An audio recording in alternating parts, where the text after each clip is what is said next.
Hi, I'm Aaron Montes, and this is Frontera Connected, a new collaboration between PBS El Paso and KTEP.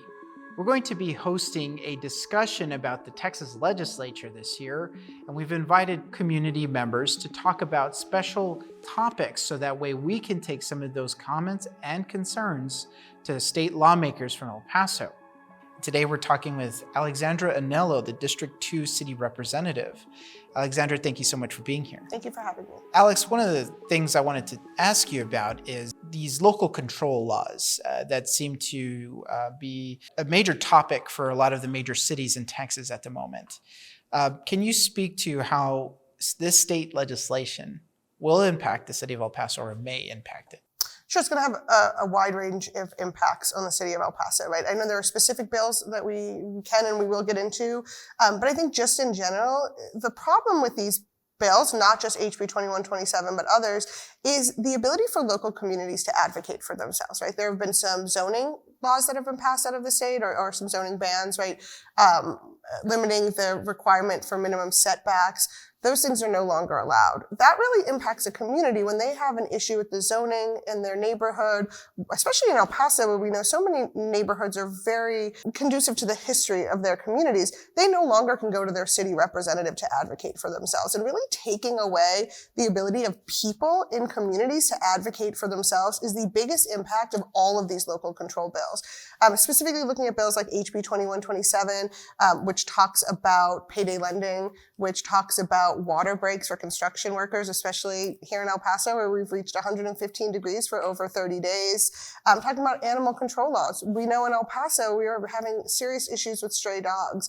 And so we're really limiting to be able to respond to our community's needs based on these laws. HB 2127, from what I've been told by my city attorney, the laws we have in place now will not be impacted. But moving forward, it's a real problem. One of them specifically is our payday lending ordinance that was enacted by now State Representative Claudia Ordaz. I had spoken to her about the legislation, about the gaps in that bill, really wanting to expand that. She was fully supported and excited to have those conversations. Now we can't do that because of this law. And so even just saying, okay, what you have in place is secure is not enough to look to the future and the changes in our community. And quite honestly, how people will find ways around laws, which is why you're constantly needing to update them. And so, really circling back to where I started is taking away the ability for people to advocate for their communities and their needs has been removed by the state legislature at the local level. And then to switch over into property taxes and some of the bills that the legislature passed this year when it comes to homestead. Just talking to folks in town about their tax bills and it being difficult to hang on to properties. Can you speak to whether or not this kind of bill will help address the underlying issue? Or do you think there needs to be some kind of expansion in terms of, state provided relief? I am not immune or unaware of the struggles that people in this community have had. And I have spoken out many times against previous legislation that the state has passed on tax reform, although there's some that I do think is great, right? I having been on city council for 6 years, have talked for many days about the problems that I see with the city of El Paso's use of certificates of obligation. And I know that the state has looked at that. And so I think that there's always a compromise and there are places. But I think with the bill they're passing this year and the way that people are really being impacted as of late is really with their valuations, right? We live in a non-disclosure state that creates a lot of problems for communities. And I think that we're even seeing the state recognize that with the way that they went to the bill this year, right? They looked at specific, revenues for people who have had increases in their valuations. They're recognizing that there's a problem. Not many states are non-disclosure states, and I do think that, and it's been unique because of COVID, but our extreme increases in valuations, trying to catch up to a market in cities like Austin, COVID real estate has had a real negative impact on the community. This year, it may have some relief for residents here and across the state, but in 2 years or next year, even if they have to do another valuation, they're going to see the same problem. And, in terms of, just providing relief in general for homeowners, is there a role that local agencies, whether it be the school district, the city, the county, can do to provide any further aspects? Does the law provide for that? Or, are people going to have to find solutions? Yeah, no, we're going to have to find solutions, right? We have not raised taxes since the pandemic. But I mean, look at our facilities at the city of El Paso. And a lot of that, there is the argument from bad management, but moving forward, we are really limited on the resources that we have. HB 14, which was passed last session, says that no city can decrease their police budget. Nobody wants to do that, but if you're looking for deficiencies and there's ways to do it, it's really hard to say we're limiting the amount of money that you can use, but then we're also controlling the budget for certain departments. That doesn't leave us room to balance our budget in a way that can fix our facilities that are in need, open our pools that we're hearing the community needs, fix our streets without a bond. It's really put us in a tough position. There are also things in terms of criminal justice as well, in terms of what prosecutors, district attorneys can use in terms of discretion. The city of El Paso has cite and release. I mean, it seems that these kinds of laws impact the city's role in trying to implement something like cite and release as well. Yeah, I mean, absolutely. And that is an ordinance, a resolution that came from the community at the city of El Paso. We have a backlog of cases. We know that with issues that we had from the DA's office in 2020 till now, there is a backlog. And it's not just about cite and release and the individuals who may be caught with small amounts of marijuana, which is allowed by the state of Texas to just give them a citation. It's now in question. But it also has a larger impact on everybody in our court system who's trying to wade through and really serve justice to those who are waiting for it. But I think that in a community like this, when you're seeing, marijuana is legal in New Mexico, you have a lot of cross-border traffic between New Mexico and El Paso. When we know, and these are things I talked about with cite and release, when you have lower income people who may be stopped for a small amount of marijuana that end up in jail for 3 weeks, they lose their job, they aren't able to pay their rent, they lose their home. That has wide range effects on an entire community like our city. And so where the state had allowed and still has a book in the laws that allows that you can give a citation for class A and B misdemeanors, B and C misdemeanors, this law doesn't allow you to do something that they have already previously told us we can do. I know that there was a lot of push for some gun reform as well during this legislature. I know the families from Uvalde were visiting El Paso not long ago talking about that. And they even spoke to how seeing some progress was a win for them. But in terms of public health and public policy and safety, where does this state need to go in terms of addressing gun violence in Texas? Yeah, I mean, I would remind you that the governor came to El Paso after our shooting, looked this community in the face and said that he would do something, and then passed some of the most liberal gun laws across the country, right? Not needing to have a license, being able to open carry. He did the exact opposite of what communities have asked for and what communities are continuing to ask for. In public health, I can tell you the sheer anxiety from this community, leaving their homes becomes scary. You hear it all the time. How many times I talk to parents who are afraid to send their kids to school because that is a reality, and our governor has done nothing to address it, even after making the promises.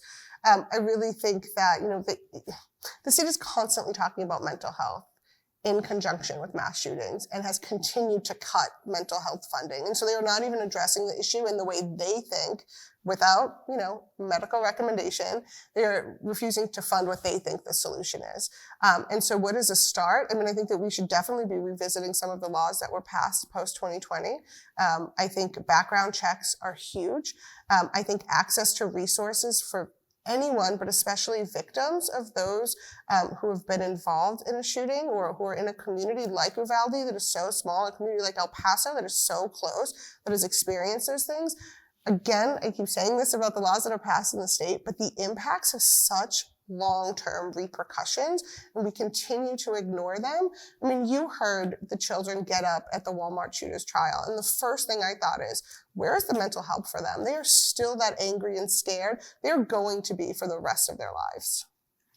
I definitely have seen more incidents of teenagers involved in drive-by shootings as well. I mean, for parents, to your point, I mean, what what can the community do, to address these kinds of things at this point? That's a great question. We are so limited. I know the county is talking about a gun buyback. The real problem is the access to firearms, right? The state has made it so easy for anyone to have access to firearms, and that's where we need to start, is to discuss that and really figure out what we can be doing, because as a local community, without each other, we're never going to solve this, because the state has made it very clear that they are not interested in our safety.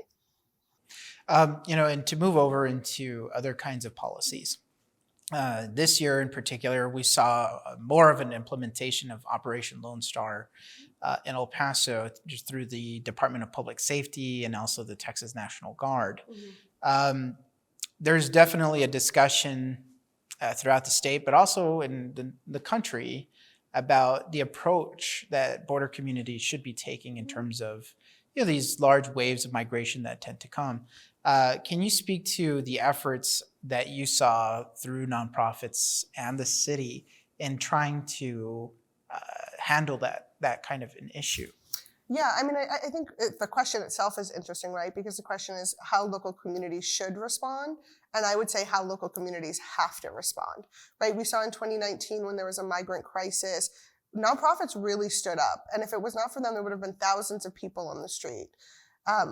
When that happened, council directed the city to put their resources to it. And then COVID happened, Title 42 happened, and now we know where we've been this last year. And so the city was really required to step in and make sure that there was a processing center in the county as well, that people were not in danger on the street, that in cold temperatures that there would be warming centers for them. Again, these are not things that we could do. These are things we had to do.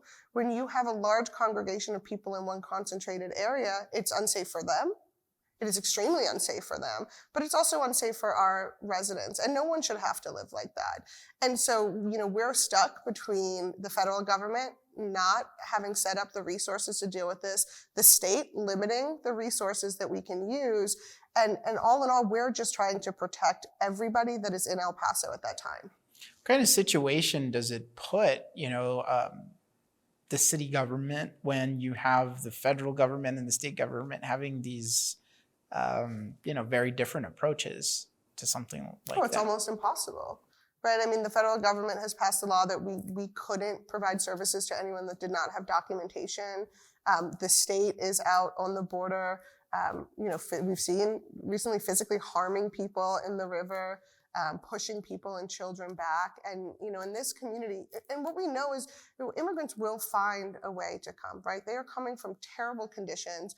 Their goal is to get here and provide safety for their families. And that means if they're not coming in through the port of entry, they're going through people's neighborhoods, right? They're sneaking in through people's backyards. And then our residents are afraid. It's something that I hear from my residents all the time are the high-speed chases from DPS, right? That is something we see here all the time, and it endangers everyone in this community. And that's when, migrants are coming through, many of them to one small vehicle, and DPS's response is to chase them, usually ultimately until someone is dead, right? And that puts fear in our communities. That is not helpful. It is not a resource that anyone needs, and it does not make the people of El Paso feel safe from the state. In terms of, addressing, waves of migration, what is your, what has your sense been in the state's contribution or involvement, at least here in El Paso, trying to either help facilitate some of the processing or operate? The state's response here has been militarization. It's been fear. It has been putting more officers in the street. And we have a binational community that spreads fear all across the city, right? Even if they are not migrants who have immediately come over, if they are descendants of migrants, those are fears that are ingrained in communities for generations. And the only response from the state and the only willingness from the state was to stand up barricades at the river, to chase people down the highway, to have more of a police presence. And we've heard over and over from our community that is not something that makes them feel safe.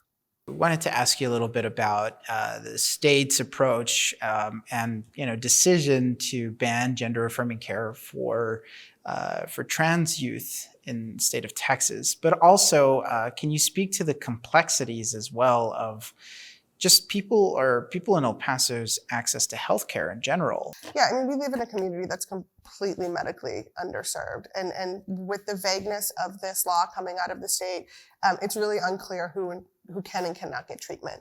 Right? There are many children under the age of 18 and even older who seek some of these gender-affirming cares that are not transitioning. Right, these puberty blockers that I know has been discussed at the state a lot. And there's a lot of confusion about, are they still able to get the medication that they need?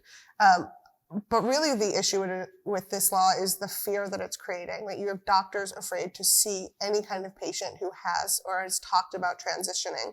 You have parents who are afraid to take their child to the doctor, even if it's for like a broken ankle, because their child has sought medication to transition, and they're afraid that that doctor will turn them in or themselves get in trouble. And so, you have an entire community who is already set back in seeking medical care that now is just not accessing the little that they have. And it is going to have really long-term impacts on this community.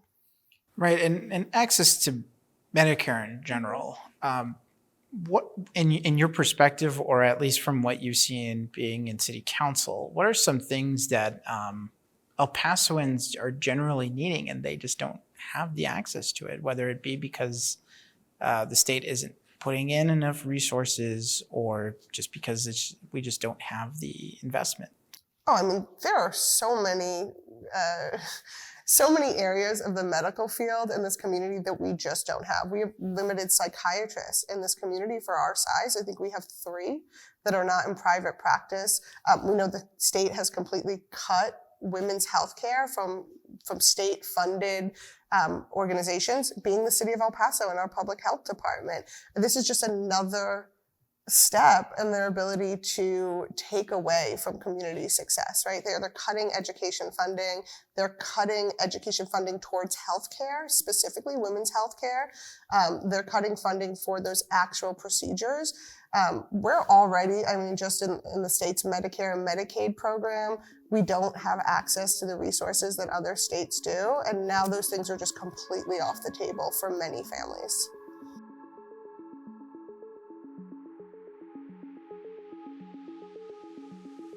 If you have your own questions or comments for El Paso state lawmakers, you can direct message us, and we'll go ahead and take those to your elected officials.